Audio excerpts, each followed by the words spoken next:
Ibu ini direndahkan karena dia seorang single mom dan membesarkan anaknya sendirian. Tapi akhirnya nggak nyangka banget cuy. Awalnya dia telat nganterin anaknya latihan sepak bola. Sampai akhirnya salah satu wali murid tuh bilang, kok bisa telat sih, kenapa nggak minta tolong sama ayahnya untuk dianterin? Terus ibu ini jelasin bahwa dia adalah seorang single mom. Terus wali murid ini bilang lagi, gimana anak kamu bisa sukses kalau kamu ngegedein anak sendirian? Karena anak itu butuh kasih sayang seorang ayah. Lihat tuh anak saya pinter kan main bolanya, karena dia diajarin sama ayahnya. Ibu ini sakit hati banget tapi dia diem aja. Keesokan harinya jadwal anak-anak untuk debat. Semuanya tuh udah pakai jas yang bagus-bagus banget. Tapi sayangnya ibu ini hanya bisa membelikan jas biasa, tapi jasnya agak kegedean gitu. Terus juga dasinya itu nggak rapi. Wali murid yang sombong itu bilang, anak lain sama ayahnya, kok anak kamu sendirian sih? Tapi ibunya tuh tetap sabar cuy. Keesokan harinya, seperti biasa sang ibu tuh bekerja di sebuah restoran. Nah tiba-tiba wali murid yang sombong itu datang ke restoran itu cuy. Lihat kerjaan ibu ini, dia tuh malah menghina. Kita lanjut ke part karena ibu ini udah capek banget direndahkan. Dia pun bercerita memang dari awal kehamilannya suaminya tuh nggak bertanggung jawab dan pergi meninggalkan dia begitu saja. Tapi dia nggak nyerah dengan membesarkan anaknya sendirian. Dia berikan kasih sayang dan nafkah yang cukup untuk anaknya. Jadi dia rasa nggak ada yang salah dari dirinya.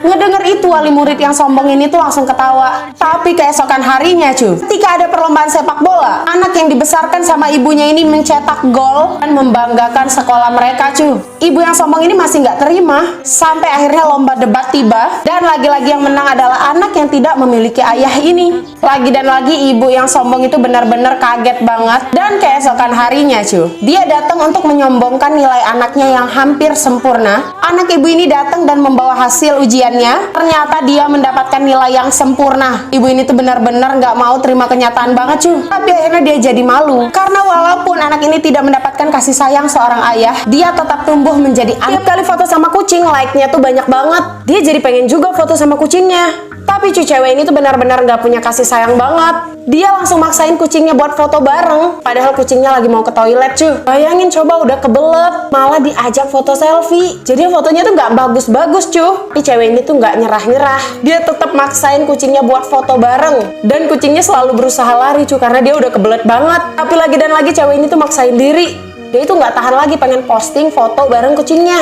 Tapi dari tadi dia coba tuh nggak pernah berhasil cuy. Malah makin susah nih, kasihan banget kan kucingnya diseret kayak gitu. Pas dia mau balik ke kursi, kucingnya malah masuk ke dalam piano kayak gini. Kucingnya tuh bener-bener sebel banget sama dia cuy. Tapi dia juga lebih sebel nih sama kucingnya. Akhirnya dia tetap mencoba diam-diam untuk ngebuka piano itu dan malah jadinya kayak gini cuy. Akhirnya dia jatuh dan handphonenya malah kebanting kayak gini. Gak hanya itu cuy, ada yang mengejutkan banget terjadi. Kucingnya langsung masuk ke toilet kucing dan dia lihat cuy. Kali ini Tani menggunakan pakaian adat dari suku Rejang. Suku Rejang adalah salah satu suku yang berada di Provinsi Bengkulu. Terpilih sebagai gadis intelijensi Rejang Lebong pada tahun 2014, Tani bisa nih bahasa Rejang. Genuku Tani Amelia Putri, uku lahirna Cuup, Tojo Desember 1997, uku tinggana Dusun Cuup. Unik banget ya budaya-budaya Indonesia. Boneka kayu pria ini jatuh cinta sama boneka kayu wanita. Tapi sayangnya mereka tuh cuma bisa ketemu setiap jam-jam tertentu aja cuy. Sampai dia menyusun rencana untuk bisa bersama dengan boneka kayu wanita. Ketika jam ketemu tiba, cowok ini tuh ngebawa rantai buat ngejemput cewek ini cuy. Mereka tuh sama deg-degan sebelum ketemu. Dan mereka selalu seneng banget kalau udah jamnya mereka ketemu. Mereka bisa saling tatap kayak gini cuy. Tapi sayangnya kalau udah waktunya mereka harus berpisah. Mereka tuh kembali sedih banget. Tapi kali ini cowok ini berusaha untuk melempar rantai tersebut supaya cewek ini bisa lepas dan bisa pergi bersama dia. Tapi sayangnya nggak bisa cuy, rantai itu malah putus dan mereka pun terpisah kembali. Akhirnya cowok ini tuh benar-benar kesel banget. Nyampe di dalam jam, dia tuh berusaha untuk melepaskan diri. Dia berusaha menghancurkan kunci-kunci yang ada di kakinya supaya dia itu bisa lepas dari sini dan menjemput cewek itu. Tapi dia malah lihat ada salah satu baut yang bercahaya gitu cuy. Akhirnya dia melemparkan surat dan kita lanjut. Boneka kayu pria ini melemparkan surat ke boneka kayu wanita cuy. Pas dibaca ternyata dia meminta baut yang bercahaya yang ada di bagian dada boneka ini. Tapi ternyata cuy, waktu bautnya dilepas, boneka kayu itu jadi nggak hidup. Nah tapi ternyata baut ini tuh berpasangan cuy. Kalau misalnya bautnya disatukan sama cowok ini, maka kalian bisa lihat apa yang terjadi cuy. Ternyata baut itu adalah kunci untuk meloloskan diri cuy. Kunci di kakinya bisa terlepas kayak gini. Akhirnya cowok ini pun berusaha untuk menyelamatkan si cewek. Dia datang membawa baut bercahaya tadi, tapi ternyata banyak banget halang rintang untuk menuju ke tempat itu cuy. Dan tiba-tiba dia jatuh kayak gini cuy. Tapi ternyata dia masih berusaha untuk selamat.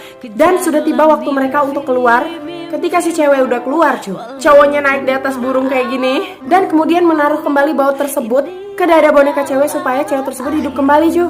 Dan kemudian apa yang dilakukan sama cowok ini tuh berhasil cuy.